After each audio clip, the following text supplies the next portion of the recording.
यह कहकर वो तुरंत वहां से भाग जाती है। इसके बाद अपनी गलती के लिए माफी मांगने के इरादे से अगली सुबह जियांग जियांग जल्दी ही फुंग फैमिली पहुंच जाती है। जैसे ही वो ओल्ड मास्टर फुंग को देखती है तुरंत झुककर कहती है, जी ग्रैंडपा फुंग, मुझे माफ कर दीजिए, कल मुझसे गलती हो गई थी, मैं बहुत ज्यादा गुस्से में थी, इसलिए मुझे फुंग गुयन निन्हे पर हाथ नहीं उठाना चाहिए था। आप चिंता मत कीजिए, आगे से मैं कभी ऐसा नहीं करूंगी। यह सुनकर ओल्ड मास्टर फुंग काफी संतुष्ट हो जाते हैं, फिर मुस्कुराते हुए कहते हैं, जियांग जियांग, तुम और यूएन निन्हे इतने सालों से दोस्त हो, अगर उससे कोई गलती हुई है तो सीधे उसे बता सकती हो। अगर वो तुम्हारी बात ना माने तो मुझे बताना, मैं खुद उसे समझाऊंगा, लेकिन हाथ उठाने से तुम दोनों की दोस्ती खराब हो सकती है। जिस पर जियांग जियांग तुरंत सिर हिलाकर कहती है, जी ग्रैंडपा फुंग, मुझे समझ आ गया। फिर ओल्ड मास्टर हंसते हुए कहते हैं, मैं भी उन बूढ़ों में से नहीं हूं जो बच्चों की हर गलती को पकड़कर बैठे रहते हैं। इसके बाद उनकी जिज्ञासा बढ़ जाती है। फिर वो पूछते हैं, लेकिन आखिर यूएन ने ऐसा क्या किया था जिससे तुम इतनी नाराज हो गई? यह सुनकर जियांग जियांग तुरंत असहज हो जाती है। वो इस बात को कह भी नहीं सकती थी। जिस पर वो जल्दी से जवाब देती है, कुछ नहीं ग्रैंडपा फू, बस एक गलत फहमी थी। लेकिन ओल्ड मास्टर फू उम्र और अनुभव में बहुत आगे थे। वो तुरंत भांप जाते हैं कि मामला इतना आसान नहीं है। फिर वो मुस्कुराते हुए पूछते हैं, क्या यूएन ने मेरे पोते को दुख पहुंचाया है? नहीं, बिल्कुल नहीं। जांग जांग जल्दी से जवाब देती है। फिर टॉपिक बदलने के लिए पूछती है, वैसे भैया और फुंग उयन अभी तक उठे नहीं क्या? जिस पर ओल्ड मास्टर मुस्कुराकर कहते हैं, शायद कल रात ज्यादा थक गए थे, इसलिए अभी तक सो रहे हैं। यह सुनते ही जियांग जियांग के गाल हल्के लाल हो जाते हैं। कल रात ज्यादा थक गए थे, इस एक लाइन से ही इंसान बहुत दूर तक सोच सकता था। तभी ओल्ड मास्टर हंसते हुए पूछते हैं, जियांग जियांग, तुम्हें पोता पसंद है या पोती? यह सुनकर जियांग जियांग पूरी तरह चौंक जाती है। पोता, पोती? फिर उसके दिमाग में एक खतरनाक ख्याल आता है, क्या फुंग गुयननिंग प्रेग्नेंट हो गई है? लेकिन उनकी शादी को अभी कितना समय हुआ है, इतना जल्दी कैसे हो सकता है? जिस पर वो घबराकर पूछती है, ग्रैंडपा, क्या यूएननिंग प्रेग्नेंट है? ओल्ड मास्टर हंस पड़ते हैं, नहीं, मैंने तो बस यूं ही पूछ लिया। यह सुनकर जियांग जियांग राहत की सांस लेती है, लेकिन फिर वो सच में सोचने लगती है, अगर भैया का बच्चा हुआ तो? कुछ देर सोचने के बाद वो कहती है, मुझे तो पोता ज्यादा पसंद होगा, अगर वो बिल्कुल भैया जैसा निकला तो कितना अच्छा होगा। लेकिन अगले ही पल उसके दिमाग में एक और ख्याल आता है, अगर बच्चा फुंग उयेन निन्हे पर गया तो? यह सोचते ही वो तुरंत उस ख्याल को दिमाग से निकाल देती है। जिस पर ओल्ड मास्टर सिर हिलाते हुए कहते हैं, हाँ, मेरी भी यही सोच है। जियांग जियांग भी सहमति में सिर हिला देती है, लेकिन फिर वो शरारती अंदाज में पूछती है, अगर मान लीजिए उनकी बेटी हुई और वो बिल्कुल फुंग उयेन निन्हे जैसी निकली, तब? यह सुनकर ओल्ड मास्टर उसे घूरते हैं, फिर मन ही मन सोचते हैं, पहले तो ये लड़की काफी समझदार लगती थी, अब इतनी शरारती कब हो गई? जिस पर वो गहरी सांस लेकर कहते हैं, बेहतर होगा कि तुम ऐसी दुआ कभी मत मांगना। जियांग जियांग हैरानी से पूछती है, क्यों? ओल्ड मास्टर बेबस होकर जवाब देते हैं, क्योंकि अगर ऐसा हुआ तो तुम्हारा भाई बिल्कुल मेरी तरह बन जाएगा, हर दिन अपनी बेटी की चिंता में परेशान रहेगा। फिर वो आगे कहते हैं, जियांग जियांग, तुमने खुद देखा है कि इन सालों में इस नालायक पोती ने मुझे कितनी बार गुस्सा दिलाया है। यह सुनकर जियांग जियांग भी सिर हिला देती है। सच कहें तो अगर ओल्ड मास्टर का दिल मजबूत ना होता तो शायद फुंग उयेन निन्हा उन्हें कब का परेशान कर चुकी होती। फिर जियांग जियांग हंसते हुए कहती है, ग्रैंडपा, आप चिंता मत कीजिए, उनके बच्चे बिल्कुल फुंग उयेन निन्हा जैसे नहीं होंगे। और तभी मैं और फुंग उयेन निन्हा सीढ़ियों से नीचे उतरते हैं और संयोग से उसकी यही बात हमारे कानों में पड़ जाती है। जिस पर फुंग युएन निन्हा तुरंत नाराज होकर कहती है, जियांग जियांग, सुबह सुबह कैसी बकवास कर रही हो? उसे सच में गुस्सा आ जाता है। कल ही तो जियांग जियांग उससे लड़ने पहुंच गई थी और आज सुबह सुबह ग्रैंडप्पा के सामने उसकी बुराई कर रही थी। जिस पर जियांग जियांग उसकी आंखों के नीचे बने डार्क सर्कल्स देख लेती है। फिर तुरंत कहती है, मैंने गलत क्या कहा? तुमने मेरे भाई को रात भर सोने नहीं दिया। अगर बच्चा तुम्हारे जैसा हुआ तो फुंग फैमिली का भविष्य खत्म हो जाएगा। यह सुनकर ओल्ड मास्टर फुंग भी सिर हिलाते हैं, फिर कहते हैं, यही वजह है कि मैंने हर हाल में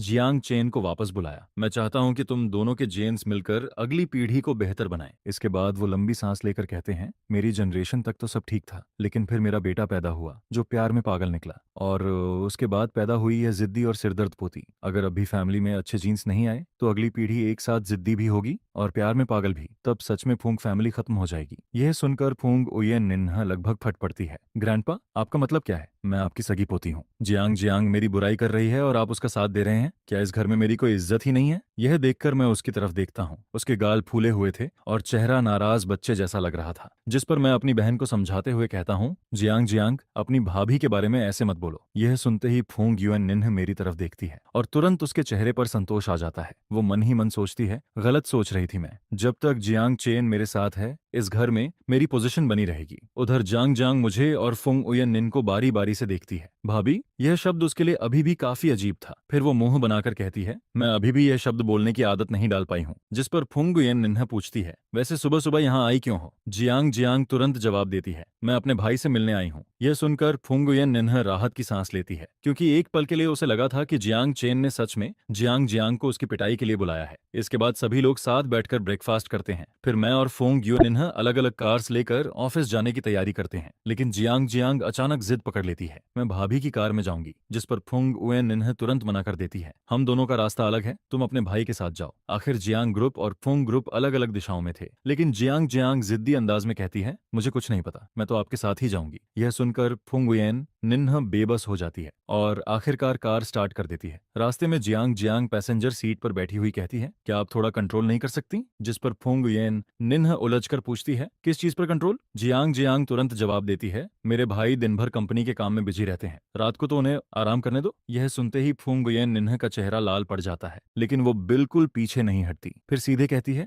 मैं नहीं मानती, हम अभी न्यूली मैरिड कपल हैं, फिर मैं कंट्रोल क्यों करूं? यह सुनकर जियांग जियांग के पास कोई जवाब नहीं बचता, इसलिए वो सीधे टॉपिक ही बदल देती है। उधर मुझे फुंग उयन निन्ह का मैसेज मिलता है, लियू न्यूयन और बाकी फ्रेंड्स को हमारी शादी के बारे में पता चल गया है, अब वो सब पार्टी मांग रहे हैं, क्या आप मेरे साथ चलेंगे? जिस पर मैं बिना ज्यादा सोचे जवाब देता हूँ, ठीक है। इसके बाद फुंग उयन निन्ह सारी अरेंजमेंट कर देती है और शाम को हम दोनों ऑफिस से जल्दी निकलकर रेस्टोरेंट की तरफ रवाना हो जाते हैं। फुंग उयन निन्ह ने बहुत ज्यादा लोगों को इन्वाइट नहीं किया था, सिर्फ लियू न्यूयन, बाच वाई, थच यू और कुछ दूसरी फीमेल फ्रेंड्स थीं जिनसे उसका काफी अच्छा रिश्ता था। जिसके बाद सभी लोग एक एक करके वहां पहुंचने लगते हैं। जो लोग इस बारे में कुछ नहीं जानते थे वे मुझे देखकर काफी हैरान हो जाते हैं। जिस पर जब फुंग उयन निन मेरा इंट्रोडक्शन देती है तो वे लोग और भी ज्यादा शॉक हो जाते हैं। आखिर फुंग उयन निन्ह ने इतनी चुपचाप शादी कैसे कर ली और ऊपर से उसका हस्बैंड इतना हैंडसम भी है। इसके बाद सबसे आखिर में बाचवाय आती है, लेकिन वह अकेली नहीं आती बल्कि अपने साथ एक काफी स्मार्ट और हैंडसम आदमी को भी लेकर आती है, जिसे देखकर वहां मौजूद कई लोगों के चेहरे पर दिलचस्पी भरे एक्सप्रेशंस दिखाई देने लगते हैं। वहीं मैं लोगों के चेहरे पढ़ने में काफी माहिर होता हूँ, इसलिए जैसे ही वह आदमी सामने आता है मैं तुरंत समझ जाता हूँ कि फुंग उयन निन्ह और उसके बीच का रिश्ता बिल्कुल भी साधारण नहीं है। जिस पर वह आदमी मुस्कुराते हुए फुंग उयन निन्ह के पास आता है और कहता है, उयन निन्ह, यह गिफ्ट मैं ट्रैवल के दौरान तुम्हारे लिए खरीद कर लाया हूँ। जिस पर फुंग उयन निन्ह वह गिफ्ट लेती है और शिष्टता से कहती है, थैंक यू। इसके बाद वह मेरा हाथ पकड़ लेती है और कहती है, मैं तुम्हें इंट्रोड्यूस करवाती हूँ, ये मेरे हस्बैंड हैं। फिर मेरी तरफ देखकर कहती है, गियांग थान, और उस आदमी की तरफ इशारा करके कहती है, ये मेरे फ्रेंड त्रान तांतु हैं। यह सुनते ही त्रान तांतु की आंखें फैल जाती हैं। वह अविश्वास से पहले फुंग उयन निन्ह को देखता है और फिर मुझे देखने लगता है। क्या उयन निन्ह, तुम क्या कह रही हो? क्या मैंने गलत सुना है? वह हैरानी से कहता है, मैं तो सिर्फ 1 महीने के लिए ट्रैवल पर गया था, इतने कम समय में तुम्हारी शादी कैसे हो गई? मुझे तो इसकी कोई खबर ही नहीं मिली। फिर वह सिर हिलाते हुए कहता है, नहीं, मैं यकीन नहीं करता, तुम जरूर मुझसे झूठ बोल रही हो। लेकिन अगले ही पल उसके मन में सवाल उठता है कि फुंग उयन निन्ह उसे झूठ क्यों बोलेगी। जिस पर मैं शांति से कहता हूँ, हेलो, मैं यूएन निन का हस्बैंड हूँ। यह सुनकर तांतु का चेहरा तुरंत उतर जाता है। वह दुख और मायूसी भरी नजरों से फुंग यूएन निन को देखता है।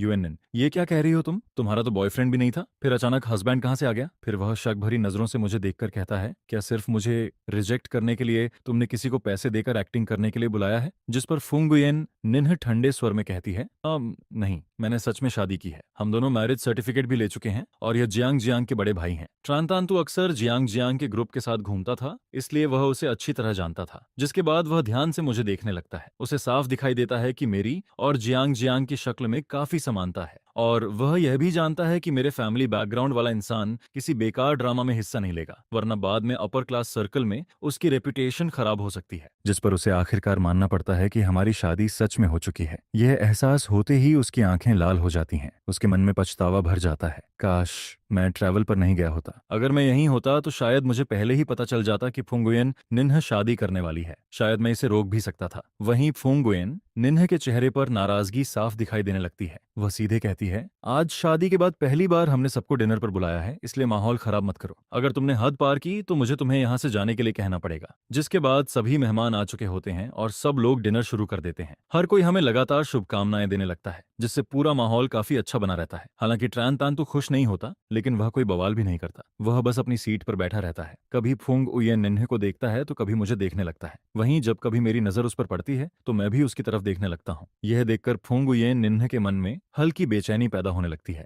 वह सोचती है, कहीं ब्रदर थान मुझे और तान तांतु को लेकर गलतफहमी तो नहीं पाल रहे? लेकिन ऐसा कैसे हो सकता है? हम दोनों बचपन से सिर्फ फ्रेंड्स रहे हैं, मैंने कभी बॉयफ्रेंड नहीं बनाया, न ही किसी आदमी के साथ कोई एम्बिगियस रिलेशनशिप रखी। वैसे भी मुझे कभी कोई पसंद ही नहीं आया। डिनर खत्म होने के बाद सभी लोग क्लब की तरफ चले जाते हैं, जिसके बाद वहाँ गेम्स, सिंगिंग और ड्रिंकिंग शुरू हो जाती है। सब लोग काफी एंजॉय कर रहे होते हैं। वहीं मैं सोफा पर बैठा हुआ फोंग उयेन निन्हे को गाते हुए देख रहा होता हूँ। उसकी वॉइस बहुत खूबसूरत होती है और उसकी प्रेजेंस भी काफी शानदार होती है, जिस पर मैं चुपचाप उसे निहारता रहता हूँ। कुछ देर बाद उसका सॉन्ग खत्म हो जाता है और अगला सॉन्ग ट्रान तांतु का होता है। लेकिन जैसे ही वह माइक्रोफोन पकड़ता है, अचानक म्यूजिक बंद कर देता है। फिर वह सीधे मेरी तरफ देखकर कहता है, ब्रदर दन, मुझे पता है कि आप फुंग उयन निन से प्यार नहीं करते। यह सुनते ही पूरा हॉल शांत हो जाता है। सभी लोगों की नजरें तुरंत मेरी और त्रान तांतु की तरफ मुड़ जाती हैं। फिर वह गंभीर आवाज में कहता है, लेकिन मैं उससे प्यार करता हूँ, बहुत प्यार करता हूँ। अगर आप फोंग उयन नीन को डिवोर्स देने के लिए तैयार हो जाएं, तो आपकी हर शर्त मंजूर होगी। इसके बाद वह आगे कहता है, मैंने अभी पूरे सर्कल में पूछताछ की है। आप हाई स्कूल खत्म करने के बाद विदेश चले गए थे और इतने सालों में बहुत कम वापस लौटे हैं, जबकि फोंग उयन नी हमेशा यहीं रही है। तुम दोनों के बीच कभी कोई कांटेक्ट ही नहीं रहा और बिना कांटेक्ट के प्यार होना नामुमकिन है। इसलिए यह शादी जरूर एक बिजनेस मैरिज है, एक ऐसा मैरिज अलायंस जो सिर्फ बेनिफिट्स के लिए किया गया है।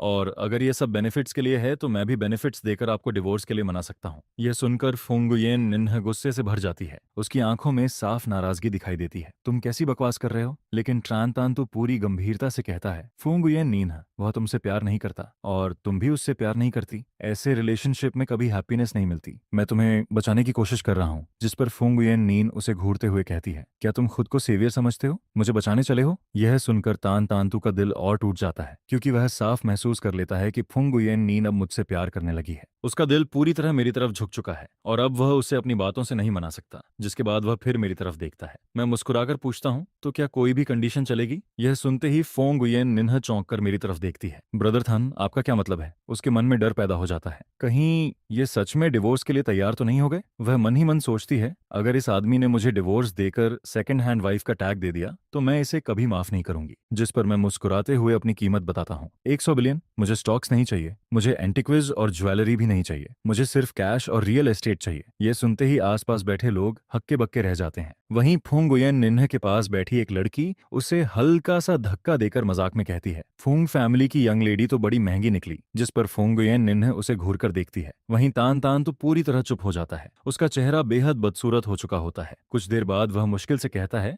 100 बिलियन कैश और प्रॉपर्टी मेरे पास नहीं है, अगर होती तो मैं जरूर दे देता। जिस पर मैं मुस्कुराकर पूछता हूँ, क्यों? क्या तुम्हें लगता है कि वह इतनी वैल्यू नहीं रखती? फिर मैं फोंग उयेन निन्ह की तरफ देखकर कहता हूँ, क्या तुम्हारे दिल में फोंग उयेन नीन की कीमत 100 बिलियन भी नहीं है? यह सुनकर तान तांतु को लगता है कि मैं उसका अपमान कर रहा हूँ। वह तुरंत कहता है, बिल्कुल नहीं, मेरे दिल में उयेन नीन एक प्राइसलेस ट्रेजर है। जिस पर मैं मुस्कुराते हुए जवाब देता हूँ, अगर वह प्राइसलेस ट्रेजर है तो 100 बिलियन देकर उसे हासिल करना तुम्हें मंजूर होना चाहिए। त्रान तंतु कड़वी हंसी हंसता है, मैं तैयार हूँ, लेकिन मेरे पास इतना पैसा नहीं है। मैं रिच सेकंड जनरेशन जरूर हूँ, लेकिन इसका मतलब ये नहीं कि मैं जब चाहूँ 100 बिलियन निकाल दूं। मैं हल्की मुस्कान के साथ कहता हूँ, तो फिर क्या किया जाए? जिस पर तान तान तो पूरी तरह निराश नजर आता है। मुझे नहीं पता। उसे चुप देखकर मैं फिर कहता हूँ, कोई बात नहीं, मैं तुम्हारा इंतजार कर लेता हूँ। तुम मेहनत करके पैसा कमाओ और जिस दिन तुम्हारे पास 100 बिलियन हो जाए, उस दिन मेरे पास वापस आ जाना। यह सुनकर ट्रान तांतु का चेहरा पूरी तरह सफेद पड़ जाता है, क्योंकि उसके मन में सिर्फ एक ही सवाल गूंज रहा होता है, आखिर मुझे 100 बिलियन कमाने में कितने साल लग जाएंगे? ट्रान तांतु अपने दिल की बात सबसे अच्छी तरह जानता था। उसे पता था कि वह बस एक बेफिक्र यंग मास्टर है जो आराम से जिंदगी गुजारता आया है। उसके अंदर कोई बिजनेस टैलेंट नहीं है, लेकिन फोंगुयेन नीन के लिए वह सब कुछ करने को तैयार था।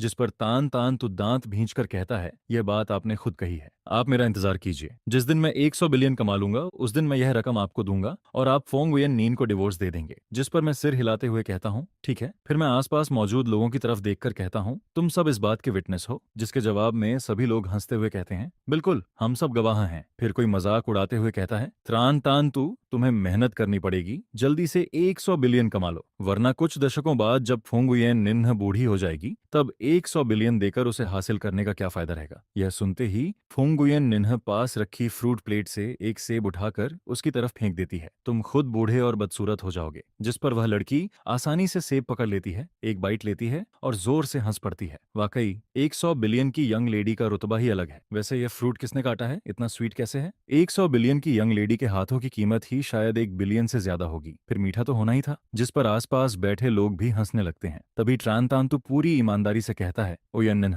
इन लोगों की बातों पर ध्यान मत दो। तुम चाहे बूढ़ी हो जाओ या बदसूरत, मैं हमेशा तुम्हें पसंद करूंगा। यह सुनकर फुंग गुयेन निन्ह ठंडी आवाज में कहती है, ऐसा बोल रहे हो जैसे सिर्फ मैं ही बूढ़ी होंगी। क्या तुम लोग अमर हो? क्या तुम सब हमेशा जवान ही रहोगे? जिस पर एक और लड़की मजाक में कहती है, अगर ऐसा है तो फुंग गुयेन निन्ह को छोड़ दो और मुझे चुन लो। वह 100 बिलियन मांग रही है, लेकिन मैं तुम्हें डिस्काउंट दे दूंगी, सिर्फ 50 बिलियन में काम हो जाएगा। यह सुनकर सभी लोग ठहाके लगाने लगते हैं। वहीं ट्रान तान तू दुखी चेहरे से कहता है, तुम लोग बहुत बुरे हो, मेरे दर्द पर अपनी खुशी बना रहे हो। जिसके बाद सभी लोग रात के लगभग 1 बजे तक मस्ती करते रहते हैं। हालांकि ट्रान तान तो रात 10 बजे ही वहां से चला गया था, क्योंकि वह वहां बैठकर हम दोनों का रोमांस नहीं देखना चाहता था। उसके मन में सिर्फ एक ही ख्याल घूम रहा था, मुझे जल्दी से जल्दी पैसा कमाने का तरीका ढूंढना होगा। इसके बाद मैं और फोंगुयन नी घर वापस लौट आते हैं, लेकिन जैसे ही हम बेडरूम में पहुंचते हैं, फोंगुयन नी मुझे घूरने लगती है। मैं मुस्कुराकर पूछता हूँ, क्या हुआ? तुम्हें लगता है 100 बिलियन कम था या ज्यादा था? असल में वह पूरे समय इसी बात को लेकर नाराज रही थी।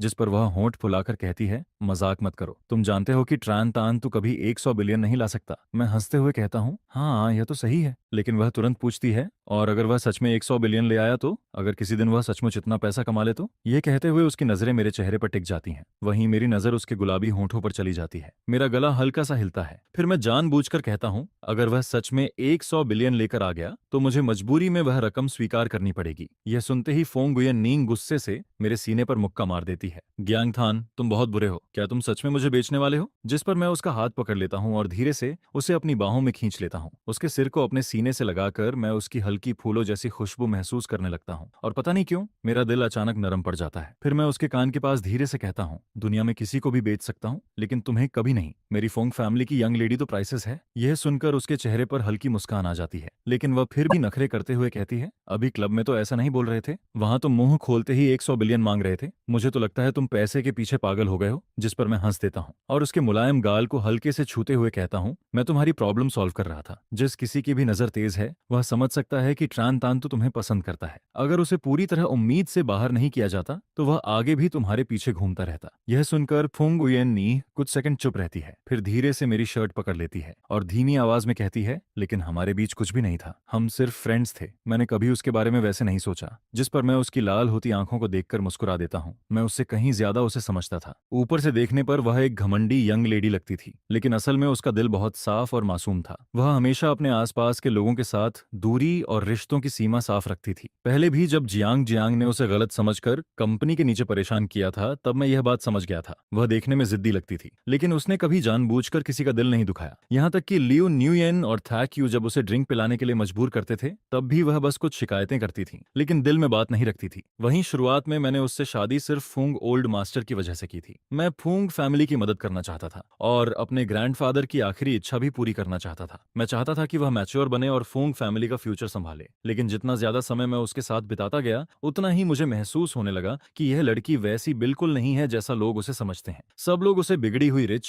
यंग लेडी मानते थे, लेकिन उसके अंदर सबसे सच्चा और सबसे पवित्र दिल छिपा हुआ था। वह मेरे 1 हफ्ते के बिजनेस ट्रिप पर जाने से उदास हो जाती थी। वह ली वान थू के साथ मुझे खाना खाते देखकर जेलस हो जाती थी। जब मैं थका होता था तो वह अनाड़ी तरीके से मेरी केयर करने की कोशिश करती थी, और जब जियांग जियांग ने हमारे रिश्ते को लेकर गलतफहमी पाल ली थी, तब वह शर्माते हुए हमारे बीच की नजदीकी स्वीकार कर चुकी थी। इन छोटी छोटी बातों ने कब मेरे दिल की दीवारें तोड़ दी, मुझे खुद पता नहीं चला। जो शादी कभी सिर्फ जिम्मेदारी थी, वह धीरे धीरे एक नरम और खूबसूरत एहसास में बदलती चली गई। जिस पर वह धीरे से पूछती है, तो क्या तुम सच में मुझ पर भरोसा करते हो? मैं उसके माथे पर हल्का सा किस करता हूँ और मुस्कुराकर कहता हूँ, बिल्कुल, मैंने कभी तुम पर शक नहीं किया। यह सुनते ही फूंग उये नीन का चेहरा लाल हो जाता है। फिर वह जल्दी से मुझे धक्का देती है और खुद को संभालने की कोशिश करती है। मैं नहाने जा रही हूँ, अब मैं तुमसे बात नहीं करूंगी। लेकिन उसकी चाल देखकर साफ पता चल रहा होता है कि वह बेहद खुश है। आगे अगले दिन सुबह जैसे ही मैं नीचे आता हूँ, मुझे डाइनिंग रूम में बैठा जियांग जियांग दिखाई देता है। वह मुझे ऐसी नजरों से देख रहा होता है जैसे मैंने उसका बहुत बड़ा नुकसान कर दिया हो। जिस पर फुंगुयन निन्ह दूध लेकर अंदर आती है और जियांग जियांग का चेहरा देखकर हंसी रोक नहीं पाती। जियांग जियांग, यह एक्सप्रेशन कैसा है? क्या किसी ने तुमसे पैसे उधार लेकर वापस नहीं किए? यह सुनकर जियांग जियांग उसे घूरता है और फिर मेरी तरफ देखने लगता है। ब्रोदर, क्या कल रात आप फिर ठीक से नहीं सोए? आपकी डार्क सर्कल्स तो और गहरी हो गई हैं। फिर वह वह शरारती मुस्कान के साथ कहता है, फूंग गुयेन नीन्ह, क्या आप थोड़ा कंट्रोल नहीं कर सकती? यह सुनते ही फूंग गुयेन नीन्ह का चेहरा टमाटर की तरह लाल हो जाता है। ग्यांग ग्यांग, क्या तुम हर वक्त ऐसी बातें करना बंद नहीं कर सकते? उसी समय फूंग ओल्ड मास्टर अंदर आते हैं और यह बात सुन लेते हैं, जिस पर वह हंसते हुए कहते हैं, यंग पीपल में एनर्जी ज्यादा होना बिल्कुल नॉर्मल है। वैसे मैं तो अपने ग्रेट ग्रैंड चाइल्ड का इंतजार कर रहा हूँ। यह सुनते ही फूंग गुयेन निन्ह शर्म से मेरे पीछे छिप जाती है और मेरी शर्ट कसकर पकड़ लेती है, जिस पर मैं उसके हाथ पर हल्की थपकी देता हूँ और जियांग जियांग की तरफ देखकर कहता हूँ, अपनी भाभी को छेड़ना बंद करो, जल्दी ब्रेकफास्ट खत्म करो और कंपनी जाओ। यह सुनते ही जियांग जियांग का चेहरा उतर जाता है। ब्रोदर, मैं सच में काम नहीं करना चाहता, मैं बस एक बेफिक्र रिच सेकंड जनरेशन बनकर जीना चाहता हूँ। लेकिन मैं सख्त आवाज में कहता हूँ, नहीं, तुम बहुत खेल चुके हो, अब कंपनी मैनेज करना सीखो। भविष्य में जियांग फैमिली की प्रॉपर्टी में तुम्हारा भी हिस्सा होगा। ल्यून्युएन और थच डुडू के पेरेंट्स तो पहले ही उन्हें कंपनी भेज चुके हैं। अब वे तीनों हर दिन साथ में ऑफिस जाते हैं। हालांकि शिकायतें बहुत करते हैं, लेकिन धीरे धीरे मैच्योर भी हो रहे हैं। उनका घमंडी स्वभाव भी काम के दौरान बदल रहा है और यही वह रिजल्ट था जिसकी मुझे उम्मीद थी। इसके बाद कार में बैठे बैठे फुंग उयेन निन अचानक पूछती है,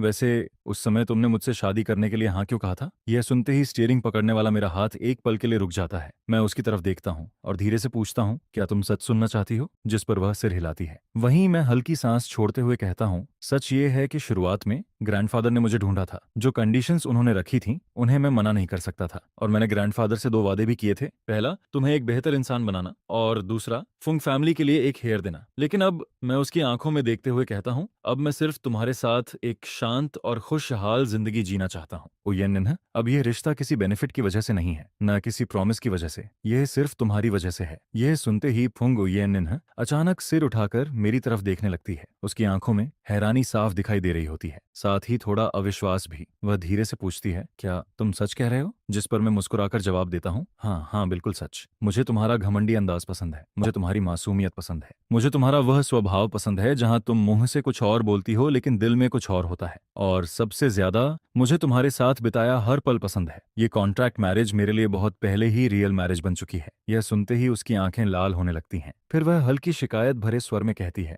ग्यांगथान, तुमने ये बात पहले क्यों नहीं कही? मैं हमेशा सोचती रही कि तुम सिर्फ ग्रैंडफादर से किए गए प्रॉमिस की वजह से मेरे साथ हो। जिस पर मैं उसके बालों को सहलाते हुए कहता हूँ, ये मेरी गलती थी, मैंने तुम्हें इतने समय तक परेशान होने दिया। इसके बाद हम कंपनी पहुंच जाते हैं। वहीं दोपहर में जब मैं अपना काम खत्म करता हूँ तभी लीवांथू का फोन आ जाता है। ग्यांगथान, क्या आज रात तुम फ्री हो? क्लास रियूनियन है, सब लोग चाहते हैं कि तुम भी आओ। जिस पर मैं बिना सोचे जवाब देता हूँ, माफ करना, आज रात मुझे अपनी वाइफ के साथ रहना है। यह सुनकर दूसरी तरफ कुछ सेकंड की खामोशी छा जाती है। फिर लीवांथू मुस्कुराते हुए कहती हैं, मैं समझ गई, तुम्हें हमेशा खुशियां मिलें, थैंक यू। मैं फोन रख देता हूँ और मेरे दिल में कोई हलचल नहीं होती, क्योंकि पुराने क्लासमेट्स की भावनाएं समय के साथ बहुत पहले ही धुंधली हो चुकी थीं। अब मेरे दिल में सिर्फ एक ही इंसान था, फुंग उयेन निन्ह। शाम को ऑफिस खत्म होने के बाद जैसे ही मैं नीचे आता हूँ, मुझे फुंग उयेन निन्ह कार के पास खड़ी दिखाई देती है। वह मेरा इंतजार कर रही होती है। उसके हाथ में एक थर्मस बॉक्स भी होता है, जिस पर मैं हैरानी से पूछता हूँ, तुम यहाँ क्यों आई हो? मैं जल्दी से उसके हाथ से थर्मस ले लेता हूँ, जिस पर वह मुस्कुराते हुए कहती है, मैं तुम्हारे लिए सूप लाई हूँ। यह बर्ड नेस्टेड सूप है, मैंने इसे बुक में दिए गए रेसिपी के हिसाब से बनाया है। यह शरीर के लिए बहुत अच्छा होता है। यह सुनकर मेरा दिल गर्माहट से भर जाता है, जिस पर मैं उसका हाथ पकड़ता हूँ और हम दोनों घर की तरफ लौट जाते हैं। घर पहुंचते ही फुंग ओल्ड मास्टर हमें साथ साथ चलते हुए देखते हैं,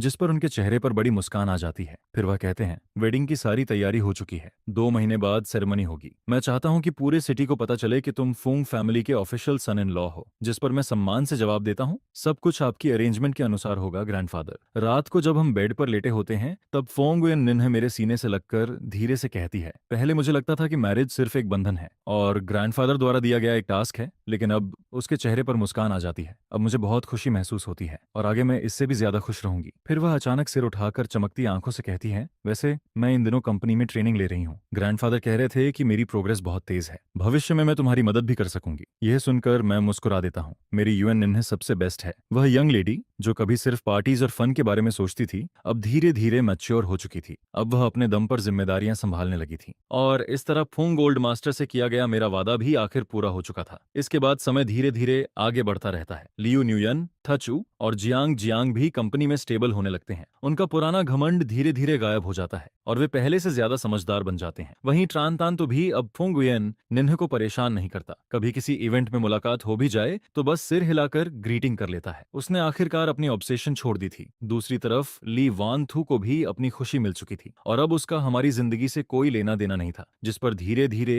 पुराने सभी झगड़े और परेशानियां खत्म होने लगती हैं। अच्छे लोगों को शांति मिल जाती है और जिद्दी लोग भी आखिर अपना अतीत छोड़ देते हैं। सब कुछ सही दिशा में बढ़ रहा होता है। आगे 3 महीने बाद अचानक मेरे ऑफिस का दरवाजा खुलता है और फुंगुयन नीह लाल आंखों के साथ अंदर दौड़ कर आती है। उसके हाथ में मेडिकल रिपोर्ट होती है। फिर वह उत्साह से कहती है, ग्यांगथान, मैं प्रेग्नेंट हूँ। यह सुनते ही मैं अपनी चेयर से खड़ा हो जाता हूँ और जल्दी से रिपोर्ट अपने हाथ में ले लेता हूँ। मेरे हाथ हल्के हल्के कांप रहे होते हैं। जब मैं रिपोर्ट का रिजल्ट देखता हूँ तो मेरे दिल में खुशी की लहर दौड़ जाती है, जिस पर मैं उसे अपनी बाहों में भर लेता हूँ और उसके माथे पर किस करते हुए कहता हूँ, उयन निंग, थैंक यू। जब फुंग ओल्ड मास्टर को यह खबर मिलती है तो वह भावुक हो जाते हैं। उनकी आंखें तक नम हो जाती हैं। बहुत अच्छा, ये तो बहुत बड़ी खुशखबरी है। फिर वह तुरंत आदेश देते हैं, फुंग ग्रुप के सभी एम्प्लॉयज की सैलरी डबल कर दो, नहीं सैलरी इंक्रीज कर दो। इसके बाद मैं अपने ज्यादातर काम दूसरे लोगों को सौंप देता हूँ और पूरा समय फुंग उयन निन्ह के साथ बिताने लगता हूँ। प्रेगनेंसी के दौरान वह पहले से ज्यादा नखरे करने लगती है, जिस पर मैं हर बार मुस्कुराकर पूछता हूँ, क्या खाना है? चाहे कितनी भी रात हो जाए मैं खुद जाकर उसके लिए चीजें खरीद कर लाता हूँ। कभी कभी उसे प्रेगनेंसी सिकनेस की वजह से तकलीफ होती है, जिस पर मैं पूरी रात उसके पास बैठा रहता हूँ और उसकी पीठ सहलाकर उसे कंफर्ट देता हूँ। पहले मुझे लगता था कि मैरिज सिर्फ बेनिफिट्स का एक्सचेंज है और बच्चे सिर्फ प्रॉमिस पूरा करने का तरीका है, लेकिन अब मुझे समझ आ चुका था कि उसके साथ रहना और हमारे बच्चे का जन्म होना, यही वह फैमिली थी जिसकी मुझे हमेशा तलाश थी। आगे 9 महीने और 10 दिन बीत जाते हैं और आखिर वह दिन आ जाता है। डिलीवरी रूम के बाहर मैं बेचैनी से चक्कर काट रहा होता हूँ। मेरे हाथ पसीने से भीगे हुए होते हैं। तभी अचानक बेबी के रोने की आवाज सुनाई देती है, जिस पर मेरा दिल आखिर राहत की सांस लेता है। कुछ देर बाद नर्स बेबी को लेकर बाहर आती है और मुस्कुराकर कहती है, मिस्टर जियांग, यह एक बेटा है। मदर और बेबी दोनों बिल्कुल हेल्दी हैं। यह सुनते ही मैं तुरंत डिलीवरी रूम के अंदर चला जाता हूँ। वहाँ फुंग गुयेन निन्ह थकी हुई बेड पर लेटी होती है, जिस पर मैं उसका हाथ पकड़कर कहता हूँ, तुमने बहुत मेहनत की है। वह मुस्कुराकर बेबी की तरफ इशारा करती है, ग्यांगथान, हमारे बेटे को देखो। बाद में फुंग ओल्ड मास्टर बच्चा नाम रखते हैं, ग्यांग निम्फुंग। इस नाम का मतलब होता है फुंग उयन निन्ह के लिए हमेशा रहने वाली याद और प्यार, यानी हम दोनों हमेशा साथ रहेंगे। आगे बेबी के 1 मंथ सेलिब्रेशन वाले दिन वेडिंग सेरेमनी और फुल मून बैंक्वेट एक साथ आयोजित किए जाते हैं। पूरा माहौल बेहद भव्य और शानदार होता है, जिस पर जांग जांग बेबी को गोद में लेकर हंसते हुए कहता है, ब्रदर, भाभी, ये बच्चा कितना क्यूट है, मैं इसे बहुत प्यार करने वाला हूँ। वहीं लियो न्यूयन और थटू भी मुस्कुराते हुए कहती हैं, उयन निन्ह, तुम अब सच में बहुत खुश हो, हमें तुमसे ईर्ष्या होने लगी है। जिस पर फुंग उयन निन्ह मेरे सीने से लग जाती है और सामने मौजूद सभी लोगों को देखकर मुस्कुराने लगती है। उसकी मुस्कान खुशी और संतोष से भरी होती है। मैं उसके कान में धीरे से कहता हूँ, उयन निंग, ये मैरिज एक कॉन्ट्रैक्ट से शुरू हुई थी, लेकिन मैं अपनी पूरी जिंदगी तुम्हें प्यार करने में बिताऊंगा। आगे की जिंदगी में 3 वक्त का खाना होगा, 4 मौसम होंगे, हमारे बच्चे होंगे और हम हमेशा साथ रहेंगे। यह सुनकर उसकी आंखें नम हो जाती हैं। वह मुस्कुराकर कहती है, ग्यांगथान, मेरी जिंदगी में तुम्हारा होना सबसे अच्छी बात है। उसी समय बैंक्वेट हॉल की खिड़कियों से आती धूप हम दोनों पर पड़ती है, जो बेहद गर्म और चमकदार महसूस हो रही होती है। कभी एक कॉन्ट्रैक्ट मैरिज के रूप में शुरू हुआ यह रिश्ता अब सच्चे प्यार में बदल चुका था। एक ऐसा प्यार जो दिल में हमेशा के लिए बस चुका था। आखिर करोड़ों अरबों की प्रॉपर्टी भी उस इंसान की बराबरी नहीं कर सकती जो हर सुबह और हर रात तुम्हारे साथ खड़ा रहे। और कभी कभी एक जिद्दी वाइफ ही इंसान की पूरी जिंदगी की ट्रू लव बन जाती है।